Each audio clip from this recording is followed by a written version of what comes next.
Hi hello வணக்கம். வாங்க cinema பற்றி பேசலாம். அதாவது நம்ம பிரியதர்ஷன் சார், அவர் தமிழ், மலையாளம், தெலுங்கு, ஹிந்தி அப்படின்னு பல மொழிகளில் இது வரைக்கும் 99 படங்களை இயக்கியிருக்கிறாரு. இப்போ அடுத்து அவர் இயக்க போகிற படம் வந்து 100வது படம். இதில் என்ன ஒரு பெரிய ரெக்கார்டுன்னா, முதல் பட நாயகன் மோகன்லால் சார் கூடயே 100வது படத்துலேயும் மோகன்லால் சார் தான் ஹீரோ. முதல் படத்துலேயும் ஹீரோ மோகன்லால் சார் தான், 100வது படத்துலேயும் ஹீரோ மோகன்லால் சார்.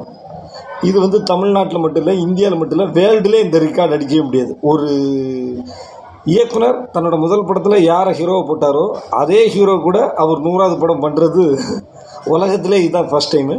இந்த படத்தை வந்து பிரியதர்ஷன் இயக்கி ஆசீர்வாத் சினிமாஸில் ஆண்டனி பெரும்பாவூர், அதாவது மோகன்லால் சாரோட ரெகுலரான படங்களை அவர் தான் தயாரிச்சிருக்கிறாரு. ஆண்டனி பெரும்பாவூர், பிரியதர்ஷன், மோகன்லால் சார் இணையும் புதிய திரைப்படம் மாபெரும் வெற்றியடைய வாழ்த்துக்கள். டாட்டா.